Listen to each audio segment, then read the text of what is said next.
The tires of the McLaren Senna hissed on the rain-slicked asphalt of the private drive, a silver dart slicing through the pre-dawn gloom of New York City. Inside, Malcolm Vexley loosened his Tom Ford tie. The ghost of Isabella's perfume, a cloying, expensive jasmine still clinging to the fibers of his suit. He was exhausted, but a familiar, smug satisfaction warmed him. He ran the city, he ran the markets, and he took what he wanted. As the grand Georgian-style mansion loomed, he pictured his wife, Evelina. Pregnant, beautiful, and waiting. He'd soothe her, of course. A new diamond bracelet from Graf, a promise of a weekend in the Hamptons, and all would be forgiven. It always was. The front door of the Vexley estate, a behemoth of oak and polished brass, opened silently before Malcolm could insert his key. The family's long-serving butler, Mr. Abernathy, stood in the cavernous, marble-floored foyer, his face a mask of impenetrable professionalism. Yet something was off. The air, usually warm and scented with the fresh lilies Evelina adored, was cold, sterile. A funereal stillness had settled over the house. The grand crystal chandelier, normally blazing with a light that spoke of limitless electricity and boundless wealth, was dimmed to a somber, penitent glow. Abernathy. Malcolm said, his voice a low rumble, meant to project effortless authority. "Is Evelina asleep? I hope the storm didn't wake her." "Mrs. Vexley is waiting for you in the conservatory, sir," the butler replied, his gaze fixed on a point just over Malcolm's shoulder. The subtle refusal to make eye contact was a tectonic shift in their 15-year dynamic. "She asked not to be disturbed until your arrival." A flicker of irritation pricked at Malcolm. Evelina waiting up was never a good sign. It meant a talk, a tearful catechism of his late hours and missed dinners that he would have to patiently endure before they could return to the comfortable status quo. He squared his broad shoulders, the fabric of his bespoke suit stretching tight. He was already composing his lines, a script of corporate emergencies and unavoidable obligations. He was a master of such performances. He strode across the checkerboard marble, his handmade leather shoes echoing with an unnerving clarity in the tomb-like silence. He passed the grand staircase, where a portrait of his father, Alistair Vexley, watched his approach with painted-on disdain. Even in oil, the man was judging him.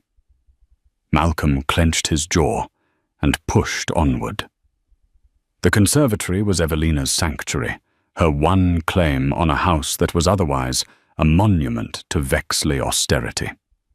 It was a breathtaking glass dome attached to the east wing, a miniature climate-controlled jungle of exotic plants collected from their travels, or more accurately from catalogues she perused while he was on business trips.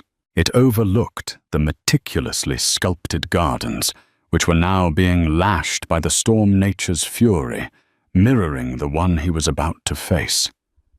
Tonight, however, it felt less like a sanctuary and more like a courtroom.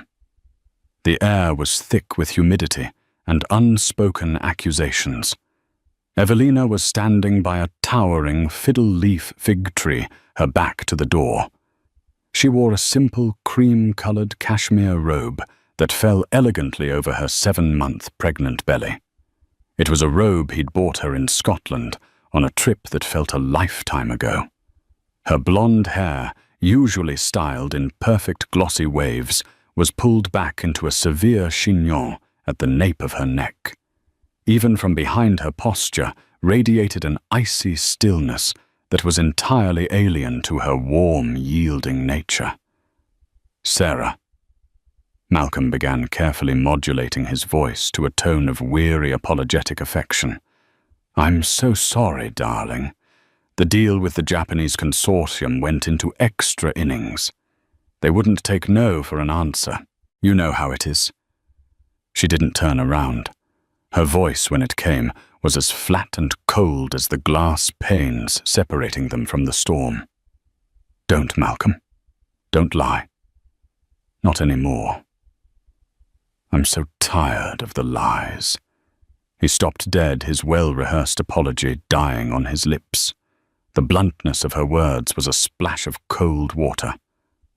"What are you talking about? It was a grueling negotiation." "Was it?" Finally, she turned. Her face was a mask of tragic composure. She was pale, her delicate features etched with a sorrow so deep it seemed to have aged her overnight. Her blue eyes, normally the color of a Santorini sky, were dark and stormy, matching the tempest outside. There were no tears. The terrifying absence of them spoke of a grief that had passed beyond weeping into a realm of hard, cold resolution. On the antique mahogany table between them, next to a wilting orchid whose petals had begun to brown, sat a single thick manila folder. It looked menacingly official. "I know where you were," she stated each word, a carefully placed stone, building a wall between them. "I know about the penthouse suite at the Carlisle, Suite 28A, the one with the view of Central Park. I know you've had a standing reservation every Tuesday and Thursday for the last 6 months. And I know about Isabella Dubois." The name hit him like a physical blow, knocking the air from his lungs. Isabella, the fiery, ambitious vice president from Omnicorp. Their affair had been a reckless, exhilarating game of corporate and carnal conquest, a game he thought he had played with masterful discretion, a secret vice in a life of suffocating public virtue. He had underestimated his wife, grossly. "Sarah, listen to me," he said, taking a step forward, his hands raised in a universal gesture of surrender. It was a lie, of course. He was regrouping, not surrendering. It was a mistake, a meaningless diversion, an error in judgment.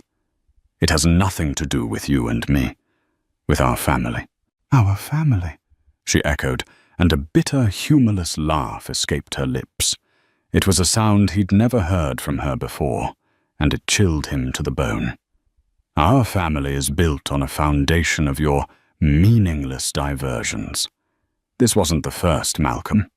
I know about the gallery assistant in London, the ski instructor in Aspen, the wife of your board member, for God's sake. I ignored them. I told myself it was the price of being Miss Vexley. But this was different. This wasn't just a betrayal of me. It was a betrayal of our son." She gestured to the ominous folder on the table. "I hired a man, a very good one, Mr. Gable. He's far more competent than the corporate spitters you employ to ruin your competitors. He's discreet, professional, and unbelievably thorough." Malcolm's blood ran cold, then hot with rage. The sheer audacity of it.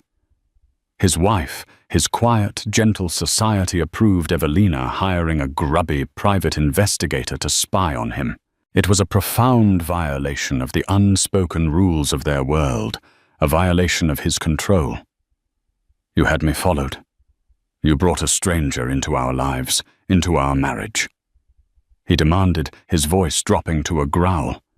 "You brought Isabella Dubois into our marriage first."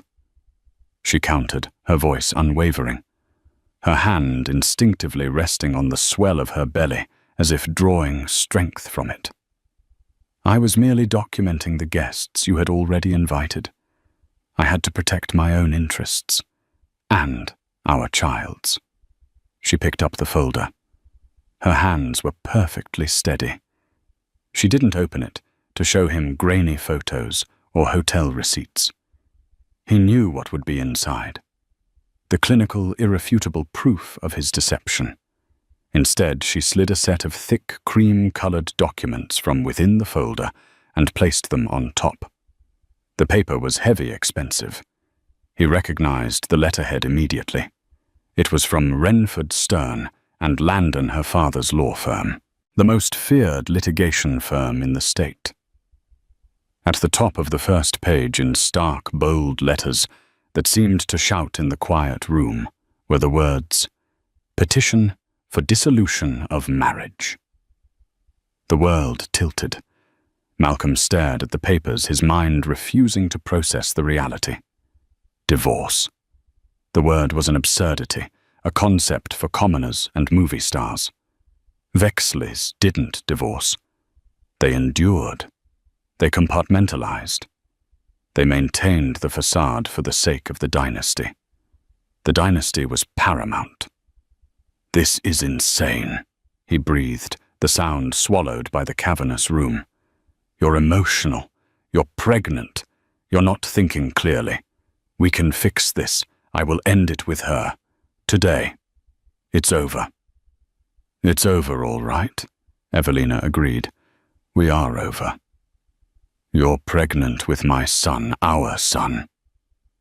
He pleaded, the first cracks appearing in his composure. "You want to bring him into a broken home, on a whim. Because I made one stupid mistake. One." She shot back, her icy control momentarily breaking to reveal the molten fury beneath. "This wasn't one mistake, Malcolm. This was 6 months of calculated deception. While I was at home, suffering through morning sickness, you were choosing wine at Daniel with her. While I was picking out colors for the nursery, you were buying her jewelry from Cartier. While I was feeling our son kick for the first time, you were in her bed. This was not a mistake. This was a choice. You chose her day after day. And now I am making my choice." Each word was a perfectly aimed dart puncturing his arrogance. He felt his composure, the bedrock of his entire existence, cracking under the assault. "You can't do this, Evelina," he said, his voice now laced with desperation. "Think of the scandal, the company, Vexley Industries. Our stock will plummet on the rumor alone. Think of our families. Your mother." My father, I have thought of everything," she interrupted coolly. "That's the difference between you and me, Malcolm. You think of the moment of gratifying your own immediate needs. I think of the future. My future. My son's future." He lunged for the papers, a primal need to physically destroy the offending documents taking over. "I won't sign them. I will never sign them. This is my son you're carrying. I'll fight you. I'll drag this out for years. I will bury you in legal fees. You'll get nothing. Do you hear me? Nothing." Evelina didn't flinch at his outburst. She simply watched him, a look of profound, soul-deep pity in her eyes. It was a look that infuriated him more than her anger. "Oh, Malcolm, you poor foolish man. You still don't understand." She let the silence hang in the air, thick with the scent of damp earth and dying flowers. He stood, panting. The divorce papers clutched in his fist, his world tilting violently on its axis. Then she delivered the twist, the blow that would shatter not just their marriage, but his very identity. "I don't need you to sign them to get what I want," she said, softly, her gaze dropping to the crumpled papers in his hand, and then back to his face. "This isn't just about the divorce. This is about everything that comes with it. And according to the prenuptial agreement that your father's lawyers drafted to protect you from gold diggers, the infidelity clause is quite specific." He vaguely remembered the prenup, a fortress of legal jargon designed to protect the multi-generational Vexley fortune. He had barely glanced at it arrogantly, assuming it would only ever be a weapon for him to wield. "The clause grants me a significant settlement, of course," she continued, her voice as precise as a surgeon's scalpel. "A pittance for you, I'm sure, but more than enough for me to live comfortably. But it's the other part that should concern you. The part about moral turpitude, a proven pattern of behavior that demonstrates a character of depravity. Your father's lawyers love their dramatic flair. It has a direct impact on parental fitness and, more importantly, on corporate stewardship. She paused, letting the legal jargon sink into his panicked mind. "And here's the real problem for you, Malcolm," she said, her voice dropping to a near whisper, a whisper that carried the force of a hurricane. "Mr. Gable, my very thorough investigator, wasn't just looking into your affair with Ms. Dubois. He started looking into why you needed to have an affair with her specifically. An affair with a VP from a rival company you were actively trying to acquire. He got curious. So he started looking into your accounts, the secret ones, the ones in the Cayman Islands that you use for your corporate black ops." Malcolm felt the floor drop out from under him.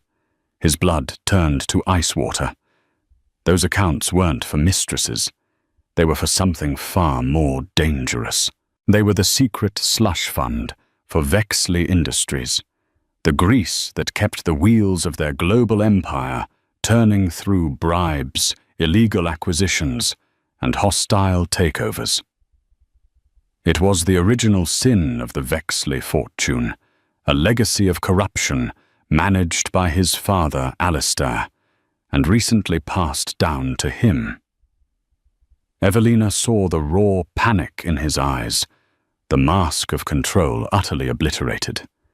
She pressed her advantage mercilessly. "He found a payment," she said, her voice clinical. "A very large one, transferred from one of your Cayman accounts to a shell corporation registered in Panama. From there, the money was funneled to another account, one belonging to Isabella Dubois. It was $5 million, Malcolm."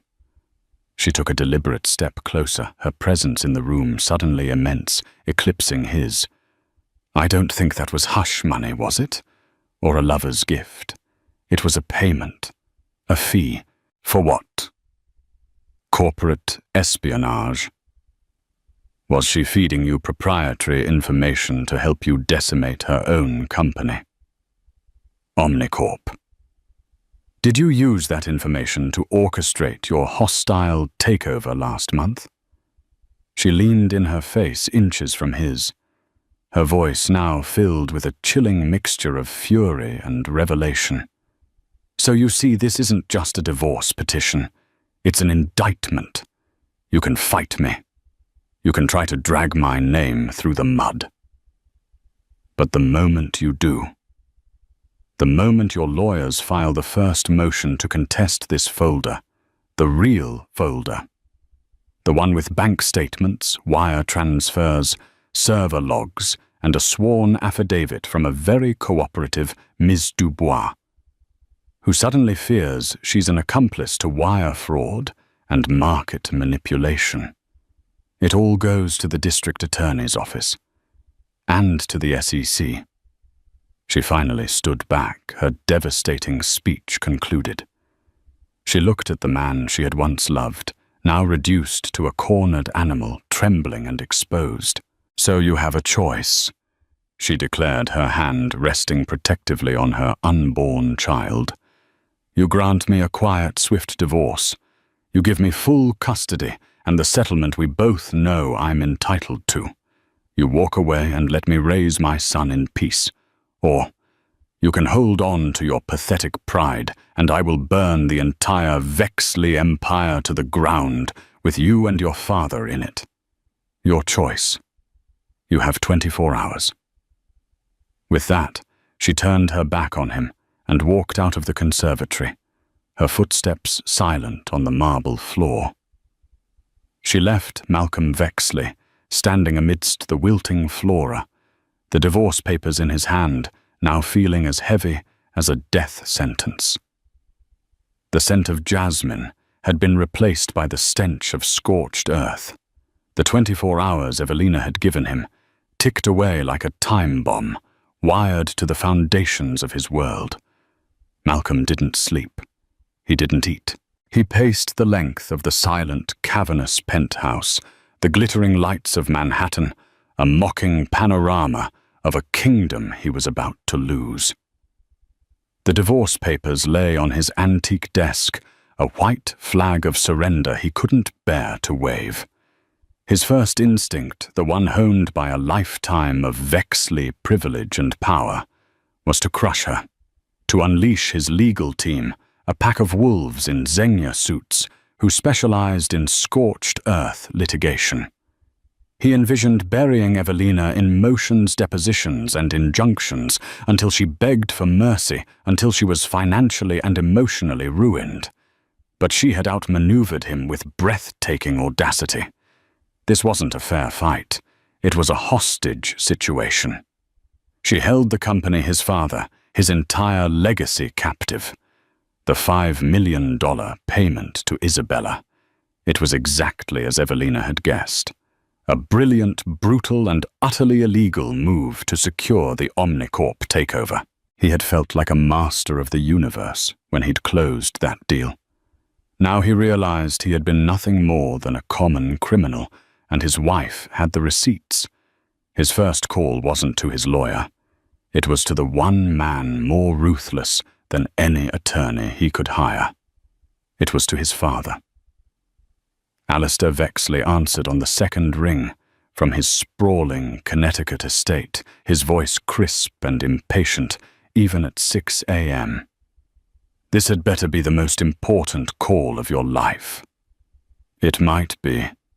Malcolm said the words, tasting like ash. "She knows," he stated, foregoing any preamble. "Evelina. She knows everything." He laid it all out, his voice a low monotone of defeat. The private investigator, the divorce, the infidelity clause, the moral turpitude. He watched as the first rays of dawn struck the spire of the Freedom Tower, a spear of light in the grey sky. When he got to the $5 million payment wired to Isabella, the line went silent for a long moment. Malcolm could picture his father's face, not showing panic, but the cold, calculating fury of a chess master whose opponent has just made an unexpected, game-changing move. "The girl was a loose end," Alistair finally said, his voice as cold and unforgiving as a winter sea. "I told you to handle her with cash untraceable. You used a wire transfer. You got sentimental sloppy." "Sentimental I was closing the biggest deal of the year." Malcolm shot back, a spark of his old fire returning. "A deal you pushed me to win at any cost." "There are costs and there are costs, boy," Alistair snarled. "You broke the cardinal rule, never give them leverage. You let the wife get the upper hand, so what does she want?" "What's the ransom?" "A quiet divorce, full custody, the settlement from the prenup." "Give it to her," Alistair said instantly, decisively. "Cut her loose. A one-time payment is cheaper than an SEC investigation. We'll absorb the loss. Then we begin our own campaign. We'll leak a story to the Post about her having an affair with her tennis coach. We'll find a maid to say she drinks heavily. We'll paint her as an unstable, gold-digging hysteric. We'll ruin her reputation so thoroughly she won't be able to order a coffee in this town without being sneered at. By the time the custody battle comes, she'll be deemed an unfit mother, and we'll get the boy." Malcolm felt a wave of profound nausea. This was the Vexley way. Not to solve problems, but to obliterate them. To scorch the earth so nothing could ever grow there again. He thought of Evelina, of her quiet strength, her dignity, even in her pain. He thought of the child she carried, his child. To subject them to that kind of public vivisection felt monstrous. "No," Malcolm said the word, emerging from a place of deep, unfamiliar conviction. "What did you say to me?" Alistair's voice dropped to a dangerous, threatening low. "I said no," Malcolm repeated, a new resolve hardening his voice. "We are not going to destroy the mother of my son. We are not going to drag an infant through that kind of filth. There has to be another way." "You've gone soft," Alistair spat in disgust. "Fine. You want another way? Find a weakness, a pressure point. Everyone has one. The wife, the PI, the mistress. Find it and squeeze until they pop. I'll make some calls. The PI Gable, you said he'll find his license under review and a full IRS audit on his desk by noon. The girl Dubois will find her career prospects globally extinguished. We'll handle the peripherals, but you, Malcolm, you need to handle your wife. Remind her of the life she'll be giving up. The prestige, the power, the protection of our name. Remind her that the Renford name is old and respected, but the Vexley name is feared." Alistair hung up, leaving Malcolm in a silence that felt more damning than the shouting. His father's plan was clear, a campaign of intimidation and destruction. He was to handle Evelina. But as he looked at the divorce papers again, he realized Alistair didn't understand the new reality. Evelina wasn't afraid of them anymore.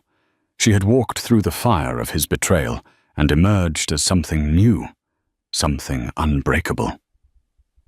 Meanwhile, 20 blocks south, Evelina wasn't idle. She wasn't hiding in her parents' Sutton Place townhouse, weeping into her tea. She was in a war room. The Midtown office of Renford, Stern and Landon was a fortress of mahogany leather-bound books and quiet lethal competence.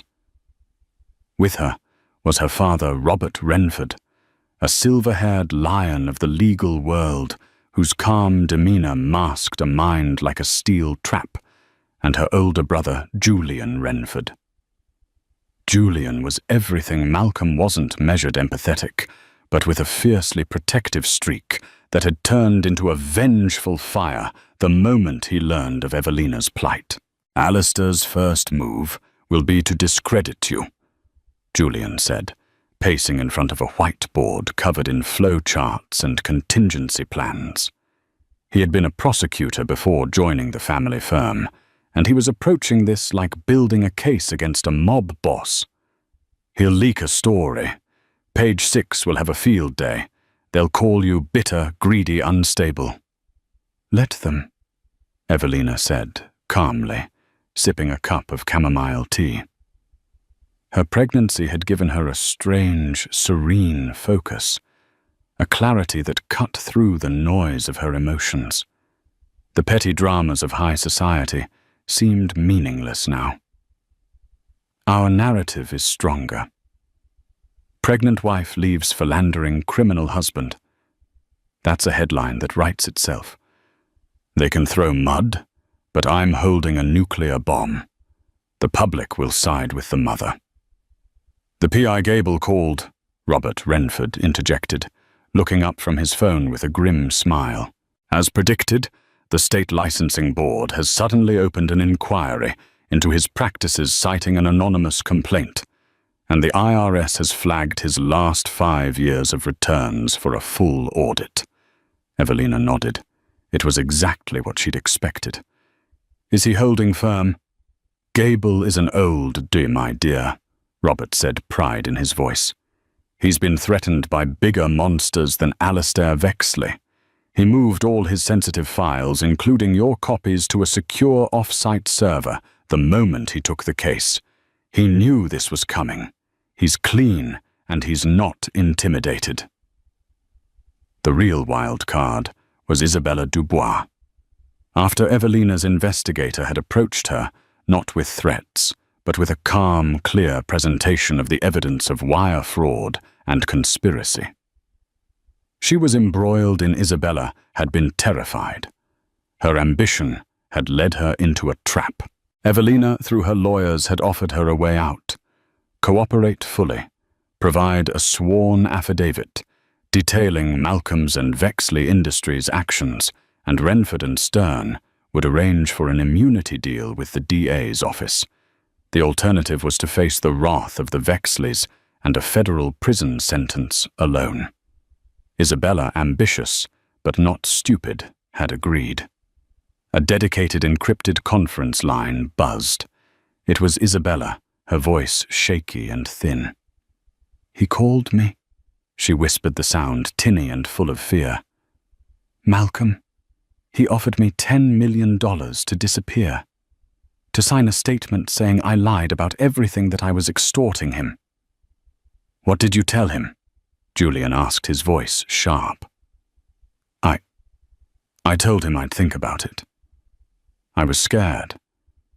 But then an hour later I got another call, a private number. A man with a thick Eastern European accent. He didn't introduce himself. He just described the route my younger sister takes to her university classes. In detail, he knew her schedule, her favorite coffee shop. Then he said, "Accidents happen to careless people," and hung up. A cold silence fell over the room. They had anticipated legal and financial pressure, not this, not the crude thuggery of gangsters. This was Alistair's signature. "Isabella," Evelina said, her voice a calm anchor in the storm of fear. "Listen to me very carefully. You and your sister are in danger. We anticipated this might be a possibility. We have a private security team. They are 10 minutes from your apartment. They will escort you both to a secure corporate apartment we have arranged. Do not talk to anyone else. Do not open your door. We will protect you." After the call ended, Julian slammed his fist on the mahogany table. "This is Alistair. This has his stench all over it. He's not just trying to discredit you, Sarah. He's trying to bury the evidence by intimidating a federal witness. This is a new felony." Evelina looked at her father, her calm demeanor hardening into steel. "This changes things. The threat against Isabella proves their state of mind. It proves they will go to any lengths to conceal the primary crime. We can't just hold this as leverage anymore." Robert Renford nodded slowly, his expression grim. "I agree. A threat against a federal witness takes this to a new level. It's time to stop playing defense. It's time to launch a preemptive strike." He looked at Julian. "Leak the photo." Back in his penthouse, Malcolm was trying to piece together a counterattack, but he was flying blind. His usual weapons, money, influence, fear, were proving ineffective. He tried calling Isabella again, but the number was disconnected. He knew what that meant. Either she'd taken his money and run, or Evelina had gotten to her and neutralized her.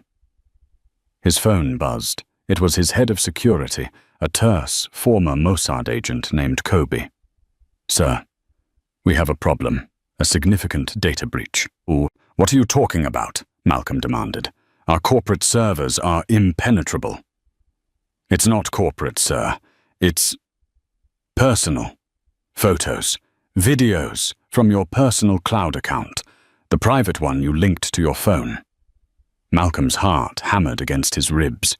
The account held personal photos, vacation snaps, but also more compromising material. Photos of him and Isabella. Selfies taken in the Carlisle suite, champagne in hand. Careless, arrogant digital trophies of his conquest. He had thought them secure, hidden behind layers of passwords. "Who has them?" Malcolm gritted out, a cold dread creeping up his spine. "We don't know the source of the breach, but we know where they've been sent." Kobe said, his voice grave.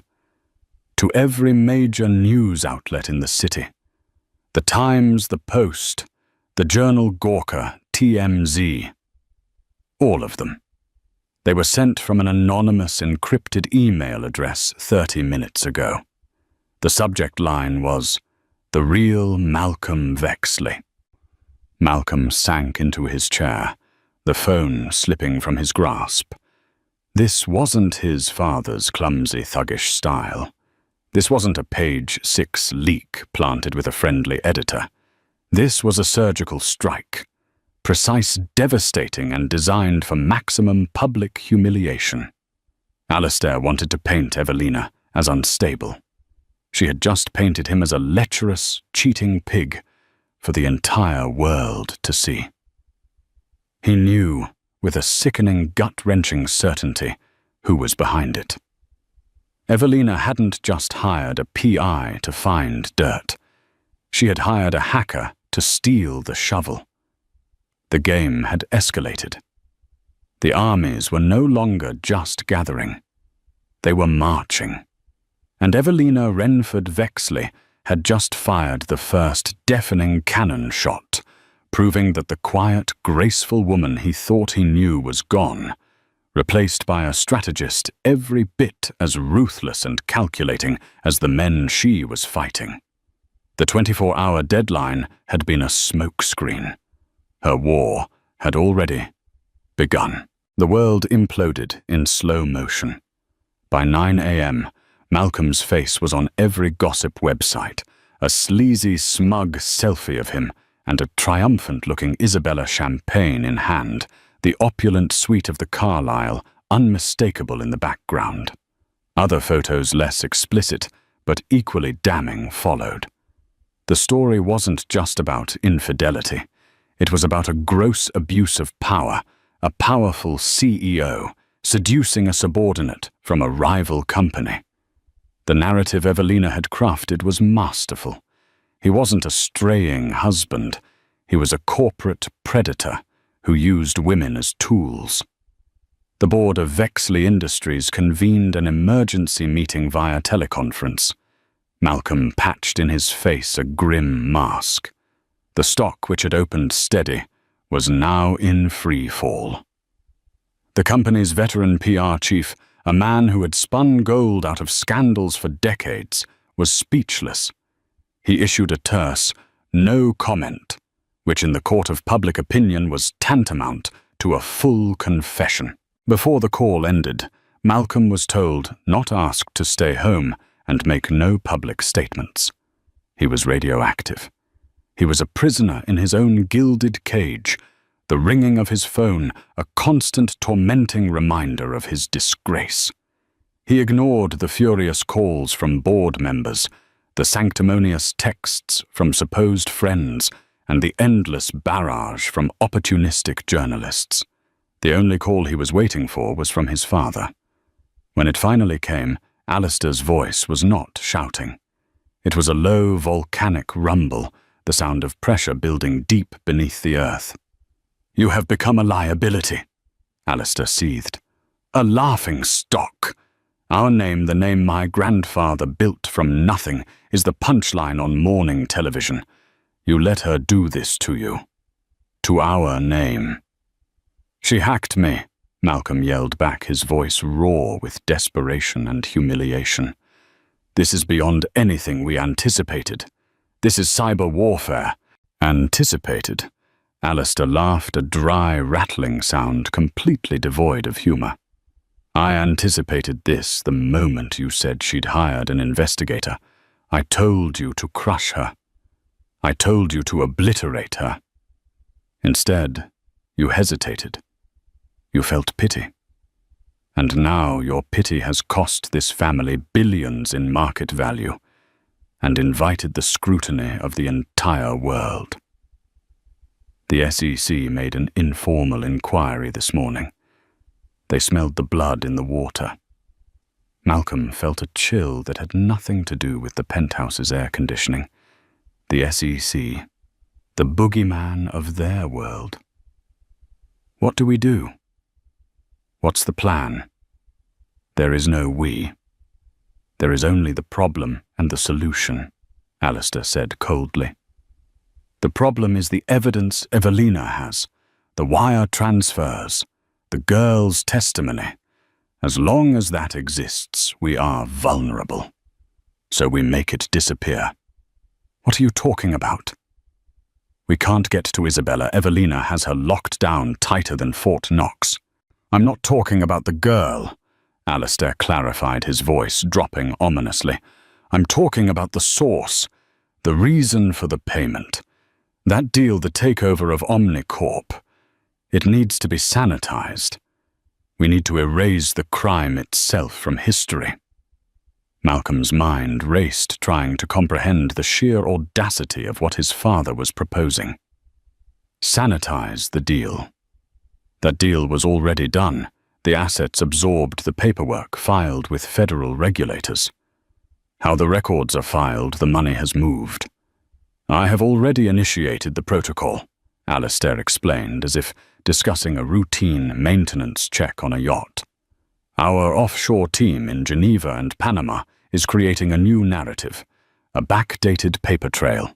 It will show that the $5 million was not a payment for corporate espionage, but a legitimate binder's fee paid to a third-party consultant based in Liechtenstein, who then, for his own reasons, paid Ms. Dubois.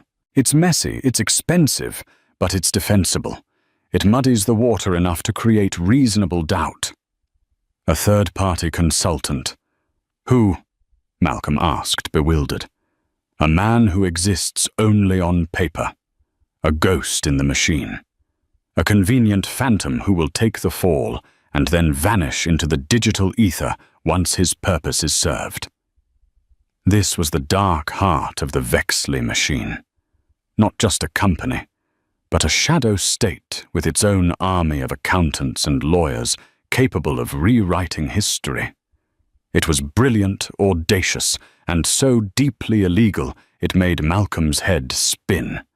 It involved forgery, obstruction of justice, and conspiring to defraud the United States government. But it will take time. Alistair continued, his voice hardening again. And in that time, you need to be seen as the victim. This is your new story. Your wife has launched this vicious smear campaign because you discovered she was unfaithful and you asked for a divorce. You were heartbroken. The affair with the Dubois girl was a desperate, lonely mistake made by a shattered man. She's 7 months pregnant, Father. No one on earth will believe that. They'll believe what we pay them to believe. Alistair roared, his control finally snapping. We will find a doctor to question the timeline of the pregnancy. We will sow doubt. We will turn you into the wronged party. We will make Evelina Renford a pariah. Malcolm listened, his stomach churning, with a mixture of horror and awe at his father's depravity. To protect themselves, his father was willing to question the paternity of his own grandchild. To brand Evelina not just an adulteress, but a liar carrying another man's child. It was a line so dark, so vile, he never imagined even his father would cross it. The raw, primal instinct to protect his unborn son warred with a lifetime of conditioning to protect the family name at any cost. In the Renford and Stern war room, the atmosphere was electric. The photo leak had worked perfectly, seizing control of the public narrative and forcing the Vexleys onto the defensive. Now it was time for Phase 2. Alistair is panicking, Julian said, pointing to a screen displaying Vexley Industries' plummeting stock price. He's not a strategist. He's a bully. And bullies panic when the victim punches back. He'll do something rash and stupid. He's already manufacturing a cover story, Evelina said. She sat at the head of the table, a queen surveying her battlefield. He'll try to create a firewall between the $5 million and the Omnicorp deal. He'll invent a middleman, a consultant, a cutout. He'll forge documents to make it look legitimate. Robert Renford looked at his daughter, a deep, profound respect in his eyes. How can you be so certain of his exact strategy? Because that's what he did 10 years ago with the Argentinian mining deal, Evelina replied coolly. I was a newlywed, eager to understand the family business I had married into. I used to read the annual reports, the shareholder summaries, the press clippings. I remember a scandal, accusations of bribery to secure mining rights. It was a big story for a week, and then it just disappeared. The official story became that a rogue contractor had acted alone. The contractor was never found. The pattern is the same. Alistair doesn't innovate. He just repeats his past successes. She had been a silent observer for years, the beautiful passive wife, the perfect hostess. No one had ever suspected she was also a student memorizing their playbook, identifying their weaknesses. He thinks I only have the evidence from Mr. Gable. Evelina continued, a grim smile touching her lips. He thinks this is a fight about one corrupt deal, but he's wrong. She turned to her brother. Julian, it's time. Julian nodded grimly. He unlocked a reinforced briefcase and pulled out a slim encrypted hard drive, handling it as if it were radioactive. When Sarah first came to me 6 months ago, after she found a suspicious charge on the Amex bill, she knew it wasn't enough just to prove the affair. She had to prove the rot went to the core. So we looked for someone on the inside. He slid the drive across the table. We found him, a senior accountant in the legacy division at Vexley Industries, a man named Arthur Finch. Alistair passed him over for CFO 10 years ago in favor of a younger, more compliant sycophant. Arthur has been with the company for 30 years. He's a bitter, overlooked man with a photographic memory and an obsession with keeping personal records. His bitterness was our opportunity. Evelina's plan had been far more intricate than just catching Malcolm in the act. The affair was merely the trigger, the public justification for a war she had been planning for nearly a year. Arthur Finch had become her secret weapon. For months he had been feeding information to Julian, making encrypted copies of files from the company's archives, not just of the Omnicorp deal, but of everything. Decades of creative accounting offshore entities, buried scandals. The Argentinian mining deal, a suppressed environmental disaster in Indonesia that had poisoned a village. A trail of corporate malfeasance that led directly, irrefutably, to Alistair Vexley. The drive contains Alistair's entire legacy of corruption, Evelina said. The original sin of the Vexley fortune, as you called it, Father. It's the real leverage. The threat to the DA was a feint to make them panic. This is the kill shot. Malcolm, blissfully unaware of the sword of Damocles hanging over his entire family, was spiraling. His father's plan to frame Evelina and delegitimize his own son felt vile. For the first time, the Vexley way felt not just ruthless, but truly evil.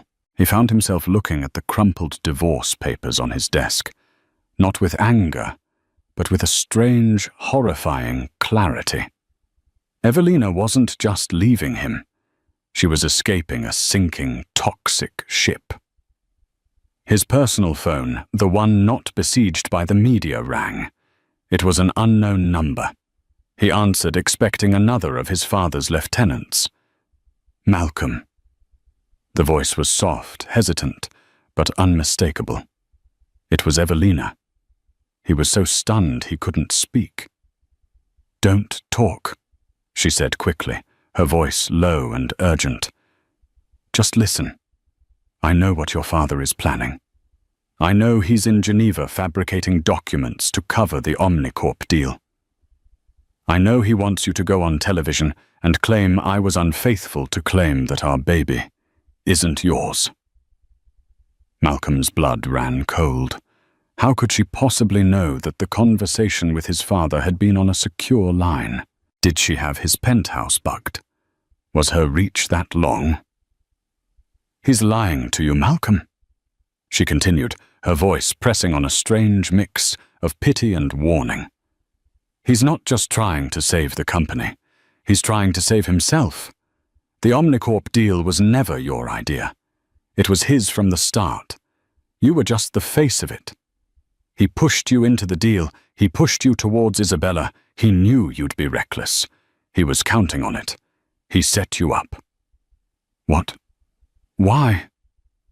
Malcolm stammered his mind, reeling, unable to grasp the scale of the betrayal. Because he needed a distraction, a big, noisy public scandal.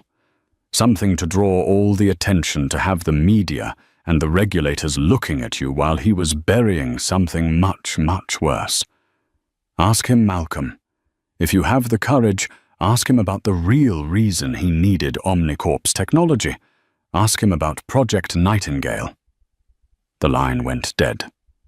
Project Nightingale.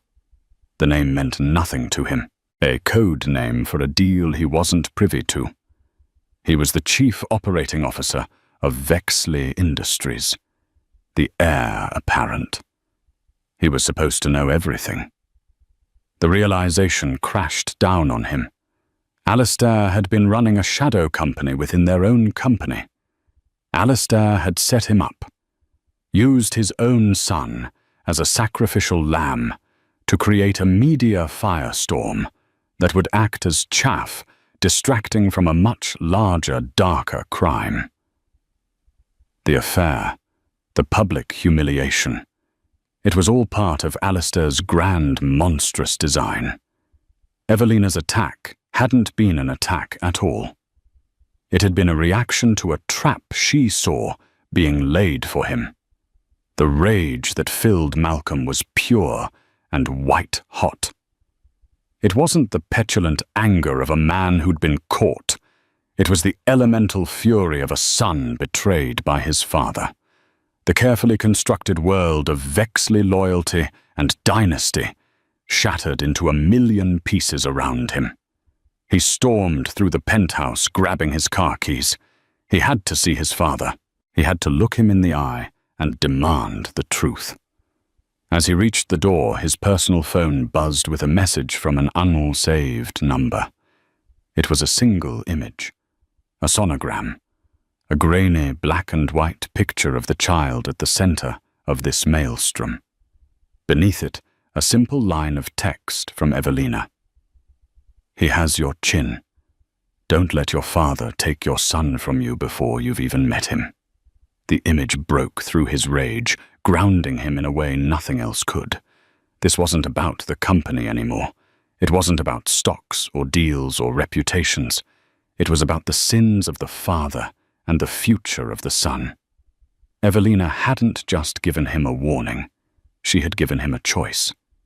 He could continue to be his father's pawn, a disposable piece in a sick game, or he could finally become his own man, his son's father.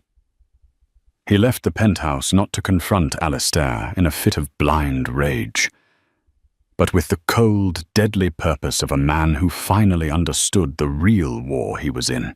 And he knew with terrifying certainty that his only potential ally was the woman he had just betrayed. The drive to Alistair Vexley's Connecticut estate was a crucible of fury. The web of lies he had inhabited, family loyalty, dynastic duty, had been torn away, leaving only the raw, ugly truth of his father's betrayal. Malcolm wasn't just angry. He was reborn in the fire of that knowledge. He found Alistair in his baronial study, a room of dark wood and the suffocating smell of power. His father was on the phone, a portrait of calm command, directing his shadow army to rewrite history. Alistair motioned for him to wait, but Malcolm's patience was gone. He walked to the desk and stood there, silent and radiating a cold fury that finally made his father end the call. "Good," Alistair said, mistaking his son's stillness for resolve. "You've pulled yourself together. I've already planted a story with the journal. It paints you as a man manipulated by an unstable wife." Malcolm ignored the tumbler of scotch his father offered. "What is Project Nightingale?" he asked, his voice dangerously quiet. Alistair's composure flickered for a fraction of a second. "A minor R&D initiative. It doesn't concern you." "Don't lie to me," Malcolm's voice sliced through the air. Evelina knows the name. The Omnicorp takeover was never about market share.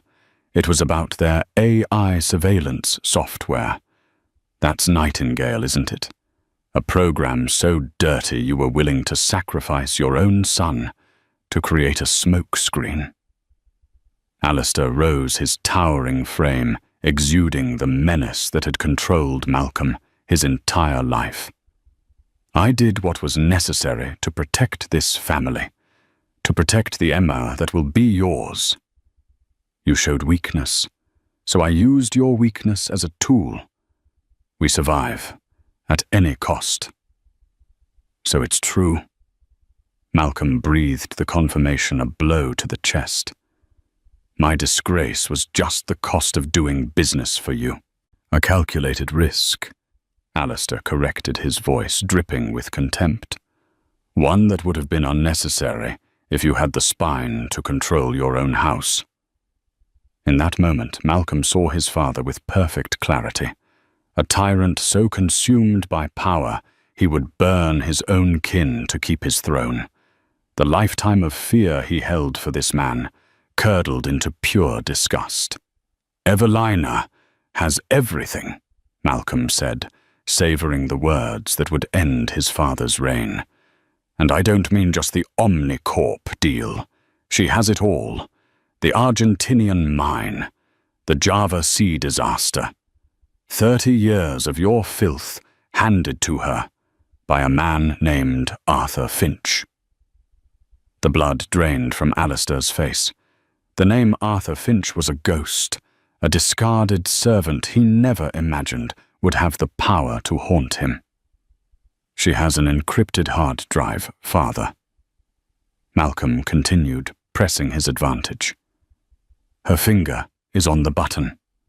The moment you move against her, she sends it all to the Department of Justice. It's not just the SEC, it's racketeering. It's decades in prison. Checkmate. Alistair sank into his chair, the magnificent posture crumbling, the illusion of power vanishing. He looked small and old. What does she want? He whispered, the fight gone from his voice. She doesn't want to destroy the company. Malcolm said, the answer hanging in the air. She wants to cleanse it. The negotiation took place in a closed-off wing of the Metropolitan Museum of Art, surrounded by the silent, judging eyes of ancient history. Evelina was there, a serene and powerful figure, flanked by her father and brother.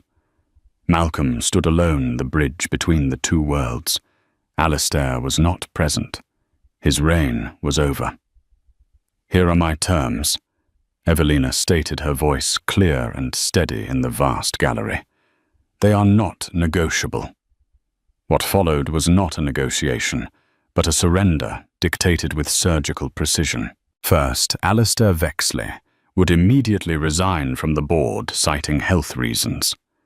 His entire share portfolio would be placed into a blind trust for his grandchild, Alexander Renford Vexley. He was to have no further influence over the company. Ever. Second, Malcolm would publicly accept full responsibility for the affair and the divorce. A formal, unequivocal apology drafted by Evelina's team would be issued to her and the shareholders. Third, the divorce would be swift and quiet. Evelina would receive her full settlement and sole physical custody of their son. Malcolm's visitation rights would be contingent on his unwavering cooperation.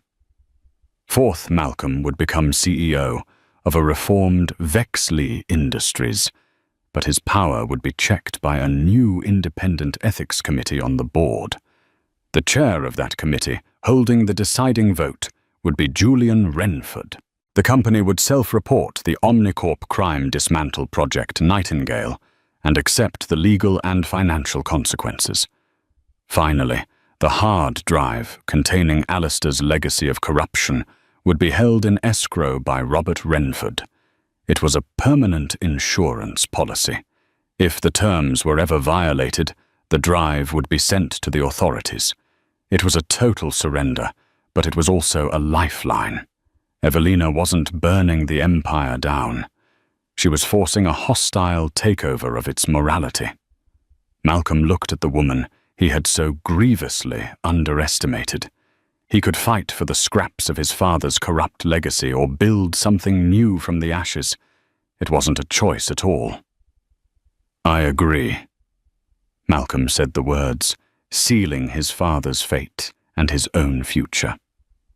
"I agree to all of it." The weeks that followed were a whirlwind of legal and corporate triage. Alistair vanished from public life, a ghost in his own mansion. Malcolm's ascension, coupled with a shockingly frank corporate apology, sent ripples through the financial world. It was unprecedented. He and Evelina did not reconcile. The trust and love were casualties of a war they had both in their own ways won. Their interactions were crisp and professional, a new fragile respect growing from the wreckage of their marriage. He saw her strength, and she saw his capacity for change. 3 months later, Evelina gave birth to a healthy baby boy. They named him Alexander Renford Vexley, a name representing not a union, but a new foundation built on a brutal truth. In the quiet hospital suite, Malcolm looked at his son sleeping in Evelina's arms. He saw his own chin, as she had promised. He looked at Evelina, her face softened by motherhood, and finally understood the depth of his failure and the scale of her victory. She hadn't just divorced him. She had saved him. She had saved their son from the poison of the Vexley legacy. "He's beautiful," Malcolm said softly. "Yes," Evelina replied, her eyes on their child. "He is. And he will grow up knowing what it means to be a good man. We will make sure of it." Their marriage was over, but their partnership in business and in parenthood was just beginning. It was not a love story, but something more resilient, a treaty signed on a battlefield, a promise to build a better kingdom for the heir they both served. What a journey. We started with the ultimate betrayal, a billionaire, a mistress, and a wife at her breaking point. But what unfolded was so much more than a simple affair. It was a war for a dynasty. We saw Evelina transform from a victim into a master strategist, proving that true power isn't about wealth, but about courage and conviction. We saw Malcolm forced to confront the sins of his father and choose between a corrupt legacy and an uncertain future.